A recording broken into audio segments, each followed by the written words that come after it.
Fontinelli aqui. Cadê a nossa Antônia, hein, Maria? Tudo bem, Antoninha? Escuta, o papo que a gente vai ter agora, é tenso, certo? Porque se tem um negócio que a gente ficou assustado como sociedade, foi o que Flor de Lis, Elise Matsunaga e Suzane von Richthofen fizeram, né?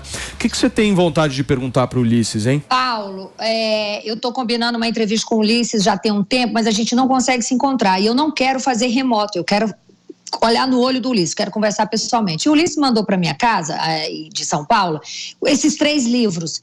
E eu confesso para você que não dá. É uma leitura que, assim, primeiro que aí em São Paulo, minha vida, quando eu vou só para trabalhar, eu só conseguiria ler à noite. E eu fiquei muito mal, tá? Eu não dormi direito, inclusive foi um dia que eu fui aí fazer o programa no dia seguinte.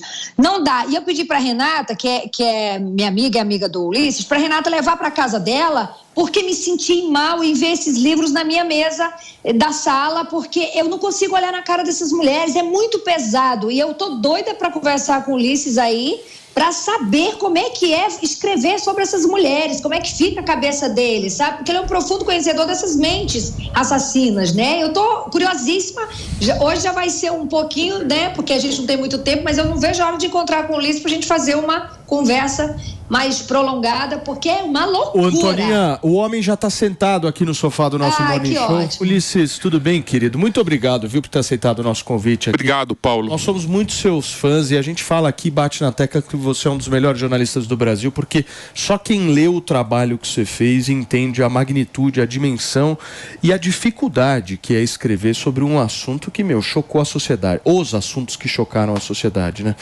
Vamos começar por partes aqui, falar de Elise. Não, brincadeira. Elise... Não dá pra gente entrar nesse tipo de brincadeira. Vamos fazer um papo sério aqui. Vamos começar por Suzane von Richthofen. Afinal de contas, ela queria ser funcionária pública, não rolou, né? Acabou não rolando. E o livro dela tá aí, ó. O Fê tá exibindo aqui o livro do Ulysses Campbell aqui pra gente. Esse foi o primeiro que você lançou, né, Ulisses? Sim. Paulo, obrigado pelo obrigado convite. Você. Eu vim lançar Elise Matsunaga aqui, acho que você nem lembra, só que estava na pandemia, eu fiquei em alguma sala escondido. Lembro, claro. Obrigado pelo convite. Bom, antes, respondendo a Antônia, assim, quando eu escrevi o primeiro livro, eu realmente fiquei muito impactado, porque para poder pesquisar sobre esses crimes, tem que ler o processo, tem que entrevistar muita gente. Nos processos tem as fotos de como ficaram as vítimas, tem lá os laudos cadavéricos que são feitos nas vítimas. Então, assim, dá o impacto. Mas aí, já no segundo, que também tem as fotos, por exemplo, de como ficou o corpo do Marcos Matsunaga, depois que a Elise esquartejou, só que aí eu acho que já vai criando uma casca, sabe, igual o médico. O médico, tipo, se ele for ficar impactado toda vez que ele fizer uma cirurgia, um médico que trabalha num pronto atendimento, numa UTI.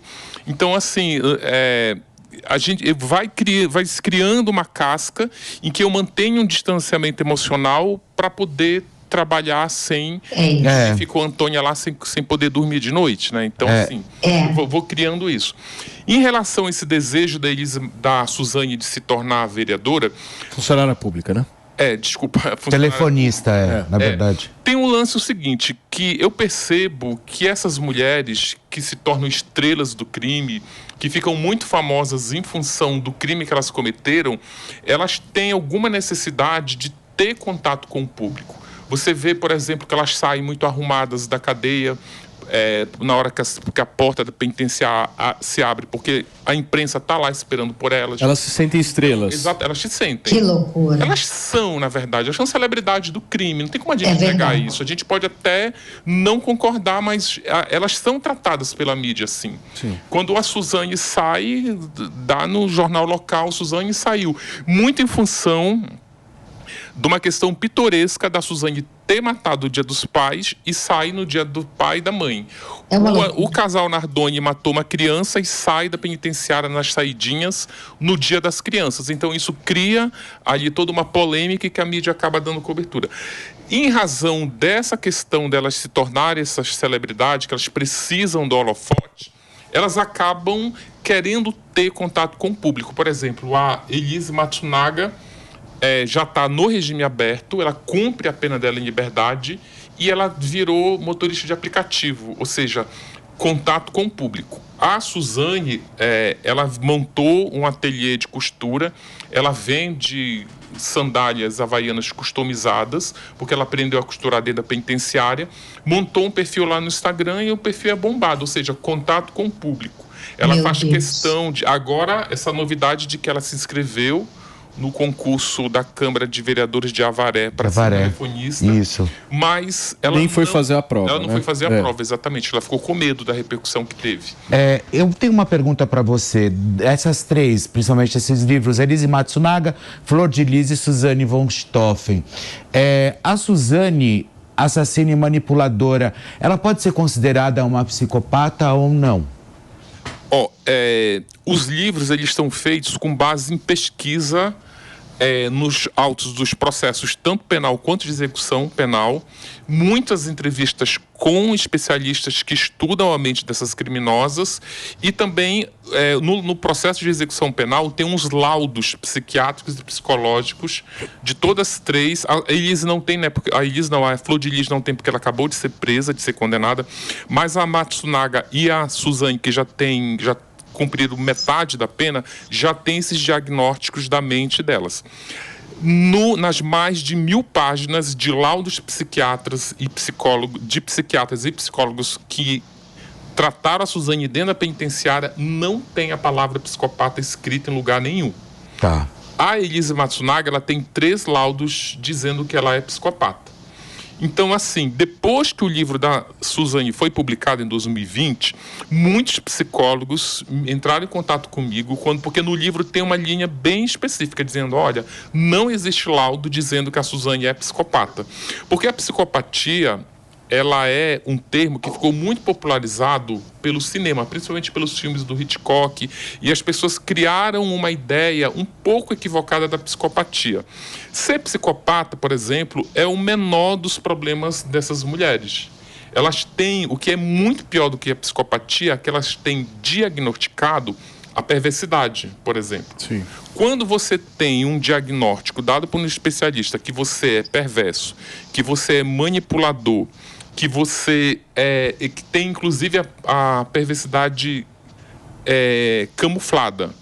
Ou seja, isso é muito, essa combinação, e principalmente o narcisismo, que elas também têm diagnosticado, essa combinação ela é explosiva. Tipo, psicopata tem um monte. Se você pegar o metrô aqui na frente, descendo a estação, você vai cruzar... Deixa eu só fazer um rápido break para vocês que nos acompanham no rádio. Daqui a pouquinho a gente volta, são 11h41. Pode seguir, querido. Então, no caso da Suzane, os psicólogos entraram em contato comigo e disseram, olha, eu li o livro, você diz que a Suzane não é psicopata, na verdade, ela é psicopata porque ela tem um grau tão elevado de manipulação, que muitos psicopatas têm, que eles manipulam até o avaliador na hora que está examinando. Então, desculpa, então o avaliador não é bom, porque, né, assim, porque se você trabalha com toda a possibilidade de realmente você faz aquilo para você diagnosticar, eu fico mais com os que realmente avaliaram judicialmente, sabe? Eu acho... Não, aí eu acho que não dá para fazer essa comparação, porque os psiquiatras na verdade, eles me deram um elemento, eles não tiveram contato nenhum com a Suzane, por exemplo, eles elaboraram um raciocínio com base no que eles leram no livro. Tá. Mas os especialistas que entraram em contato com a Suzane dentro do sistema penal são os maiores especialistas em mente de criminosos que a gente tem no país. Um deles é o Albino de Sá. Maravilhoso. Que é respeitadíssimo. Maravilhoso. O outro é o Guido Palomba também, Nossa, que é um dos maiores, uma das maiores autoridades. Então, são essas pessoas que assinam laudos sobre a Suzane. Ulisses, desses 3 livros, tanto da Elise, quanto da Flor de Lis, quanto da Suzane, são 3 crimes absolutamente bárbaros. Mas no caso da Elise Matsunaga, eu acho que ele tem talvez um ingrediente especial, que é a forma, né? Ela simplesmente picotar o marido da forma que ela picotou, né? É um negócio assim, porque a Suzane, de alguma forma, ela foi lá, matou, enfim, e deixou o corpo ali. A Elise... ela fez todo um trabalho, toda uma frieza, um negócio organizado. Botou numa mala. Ela picotou, pôs na mala, depois... É surreal. E tem também uma história da Elise, que você conta no livro, que eu acho muito interessante a gente falar aqui para nossa audiência, que é o seguinte, descobriram que ela era assassina por conta de um saco de lixo. Sim. Não é isso? Explica Sim. pra gente essa história. Essa questão a Elise, ela se coloca num patamar mais elevado como uma criminosa realmente por conta do esquartejamento. Porque se ela só tivesse matado o marido e se entregado para a polícia ou confessado como ela acabou fazendo depois, eu acho que a gente nem estaria aqui falando sobre isso. O esquartejamento é a assinatura do crime dela. Ela é uma esquartejadora. E, Paulo, assim, para esquartejar uma pessoa, você precisa... de uma não só sangue frio. Não é nem só isso, você precisa de força física, porque ela esquartejou o marido no chão. É um grande esforço, né? E exatamente, ela precisava estar virando o cadáver para poder completar esse esquartejamento. Ela tem uma coisa que as pessoas os peritos que fizeram o laudo no Marcos contam que nunca viram em 40 anos de IML, nunca viram um esquartejamento nos padrões que ela fez, que, por exemplo, na maioria dos casos, os esquartejamentos começam pela degola. Mas a Elise não, ela quebra todo esse padrão e começa pelos joelhos, ou seja, e ela só retira a cabeça do marido porque o tronco com a cabeça não cabia dentro de uma mala. Sim. E aí, como é que descobriram, só para entender a coisa? Então, é o seguinte, porque antes de descobrirem que o Marcos tinha morrido, ele ficou desaparecido, porque ela pegou o corpo, jogou as partes no mato para os animais comerem. Então ficou ali durante uma semana, 10 dias, que o Marcos teria sido sequestrado. Só que aí, quando acharam as partes do corpo do Marcos, estava dentro de um saco de lixo. Era um saco de lixo muito específico, porque ele tinha um fitilho, ele era um azul, bem cintilante, com um fitilho vermelho também, de uma cor bem específica. Bem chamativa. E aí... E acharam o corpo e disseram, olha, mataram o Marcos, acharam o corpo aqui. O irmão dele foi reconhecer no IML e viu esse saco de lixo. Nossa. Quando a Elise não era nem suspeita. Só que aí eles pediram para olhar as imagens do prédio, a Elise do elevador, de câmera de segurança. O irmão do Marcos, que tinha visto esse saco de lixo no IML, foi na casa dela pegar Deixa eu só receber quem nos acompanha pelo rádio. Queridos, são 11 horas e 45 minutos para vocês chegarem. Agora a gente está recebendo aqui o jornalista Ulisses Campbell e contando um pouquinho para a gente dos livros que ele escreveu sobre Suzane von Richthofen, Flor de Lis e Elise Matsunaga. No caso, ele estava detalhando aqui como é que descobriram que a Elise Matsunaga era a grande assassina. Então, aí quando o irmão do Marcos foi, que tinha visto o corpo nesse saco de lixo, foi pegar as câmeras de segurança... O síndico ainda estava preparando, formatando essas imagens, e a Elise chamou ele para comer uma pizza. Aí ele subiu para comer essa pizza, ele não comeu toda a pizza. O síndico ou o irmão? O irmão. Aí o irmão foi jogar fora no lixo a fatia de pizza que ele não tinha comido, e aí ele viu que era o mesmo saco de lixo que a Elise usava na cozinha. Imagina o gelo que ele tomou ali na hora, né? Ele foi embora de lá. Né?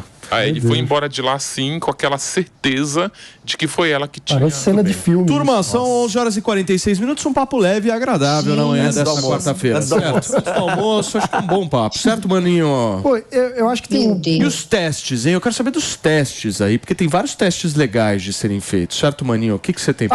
Eu acho que tem um ponto interessante para reflexão, que você coloca que, de certa forma, elas são celebridades do crime. E porque atraem muita atenção. Tem gente que acompanha quase como se fossem personagens de um seriado policial. Então, eu queria saber, você já parou para refletir sobre esse fenômeno? Tipo, o que é que motiva pessoas que acabam sendo quase fãs de mulheres que cometeram crimes como esse, na tua visão? Então, eu acho que tem dois grupos aí bem distintos. Existe a Suzane, a Elise, a Flor de Lis, elas têm grupo de fãs, principalmente a Flor de Lis, que era uma cantora gospel de sucesso, era uma pastora evangélica de muito sucesso, uma deputada federal a mais votada do Rio de Janeiro em 2018. Então, assim, ela tem já o seu grupo ali de história fiéis. Prévia, né? A Suzane e a Elise, ela tem também os grupos de fãs que, por exemplo, muitas fãs da Suzane entram em contato comigo dizendo assim, eu entendo por que a Suzane matou os pais dela, eu também já pensei em matar meus pais. Muitas mulheres que tem relacionamento abusivo também fala, olha, eu entendo a Elise porque o meu marido também é um escroto dentro de casa. Enfim, cada um tem as suas razões. Agora, eu acho que isso é um nicho bem específico que eu, honestamente, eu acho bizarro. Agora, tem um outro tipo de público, que é o público que consome true crime. Isso, inclusive, nos Estados Unidos, isso é uma indústria que movimenta milhões de dólares. Os seus vídeos das suas entrevistas na internet estão com coisa de 1 milhão, 2 milhões de visualizações. É impressionante a força do Ulisses na internet. Mas eu acho que já é o seguinte, aí já é o público consumindo true crime. O que é o true crime? True crime é do crime. Crime real, né? É o crime real. Não, só pra... É que eu não sei bem inglês. Mas eu entendi. Na verdade, ele, além da tradução, ele é um estilo de... Não é um estilo, é uma categoria de série, uma categoria de documentário, onde você retrata crimes do jeito que eles aconteceram. E isso... Eu conheço gente que ama, que assiste direto esse tipo de coisa. Eu tenho horror. O Ulisses anda com segurança, porque o tanto de gente maluca que deve ter se aproximado, porque... Né? Não, tem uma coisa que... O crime dessas mulheres, eles são crimes... Cara, é uma coisa assim que nem todo mundo entende, mas se o Alvino de Sá tivesse vivo aqui, ele explicaria melhor do que eu. Mas essas mulheres, elas mataram pessoas da família dela. Eles não saíram matando as pessoas na rua. Você tem que ter medo. Killer, né? Você tem que ter medo do bandido que está lá na calçada, que vai botar uma arma na sua cabeça, pedir no seu celular, e se você não der, ele vai dar um tiro em você. Te mata. É esse o bandido que você tem que ter medo. Suzane matou os pais dela. Se ela tivesse matado os pais da amiga, aí era outra enfermaria. A Elise Matsunaga e a Flor de Lis mataram os maridos dela. Então, assim, não saiu matando o marido das amigas. Então, você não... Esse tipo de crime, para acontecer, é uma engenharia de anos e anos. Ela não decide matar o marido da noite pro dia. Elas ensaiam como vão matar o marido. Planejamento estratégico. Exatamente. E a vítima tem uma relação com a assassina. Relação profunda, né? Sim. Por exemplo, a Elise Matsunaga, para que o apartamento não se esvaísse em sangue, ela deixou o cadáver 12 horas dentro do quartinho da empregada, não foi isso? Ou na área de serviço? Ela usou, porque a Elise Matsunaga... o Marcos Matsunaga, ele meio que construiu a assassina dele. Por exemplo, ele levou a Elise para fazer caças esportivas. Então, eles pegavam armas de grosso calibre, eles viajavam para o Canadá, onde esse tipo de caça é profissionalizada.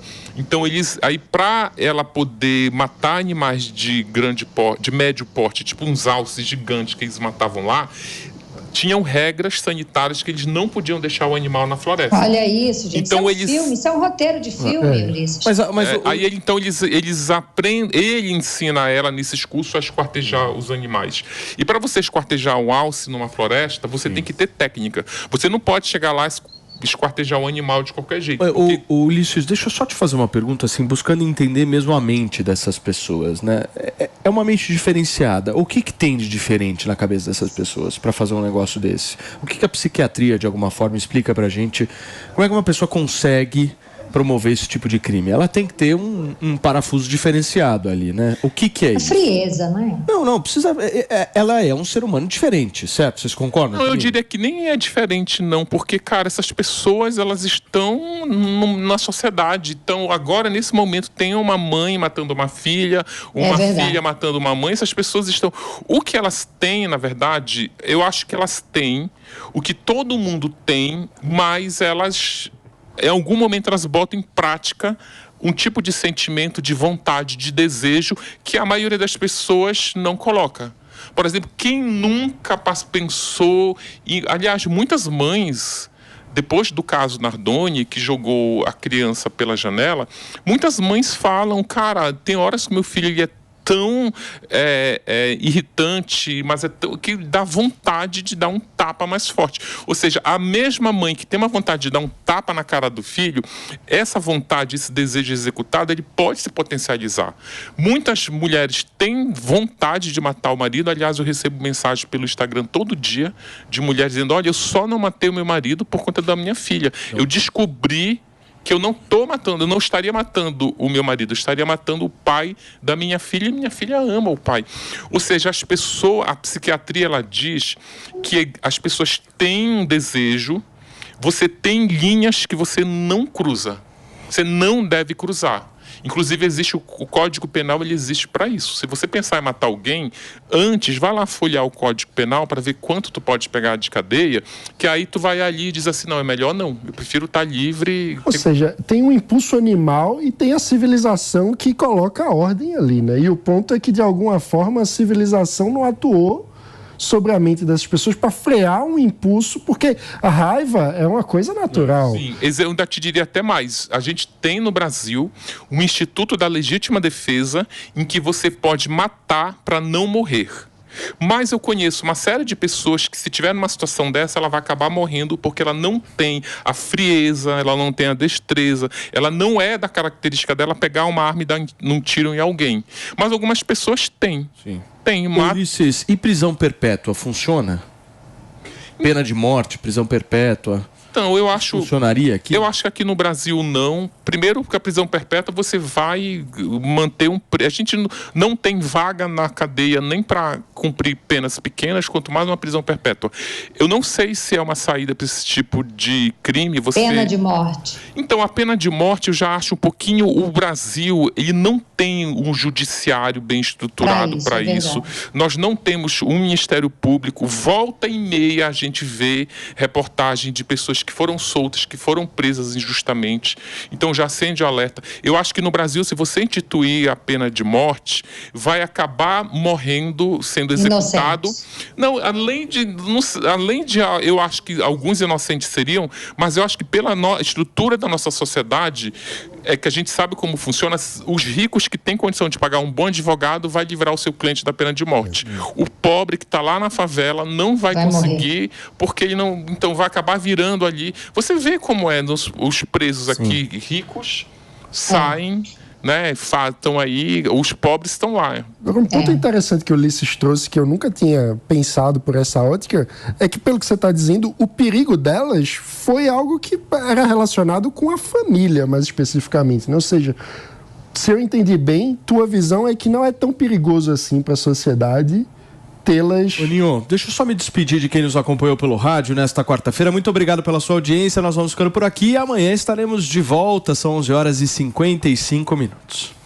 Pode responder, Ulisses. Elas oferecem perigo para quem está no círculo social ao redor, em volta dela.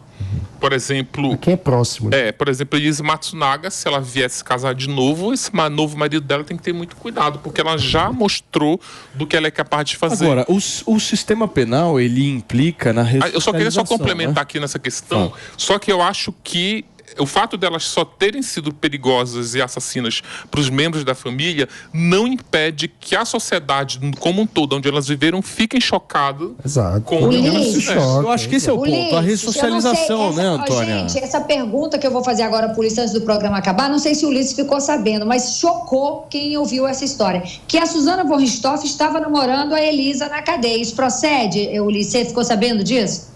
Não, isso não. Eu acho que... Eu nunca nem ouvi falar nisso.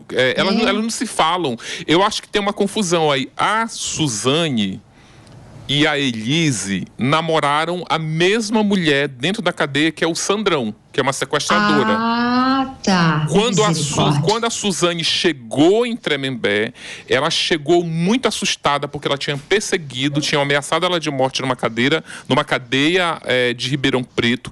E ela chegou em Tremembé, e como ela é muito manipuladora, para ela sobreviver dentro da cadeia, ela tinha que namorar a líder da cadeia para ter proteção. Só que a líder, que era o Sandrão, estava namorando Elise. Então ela rouba a Elise de Sandrão. Porque, inclusive, em Tremembé tem uma coisa... Sandrão de Elise, né?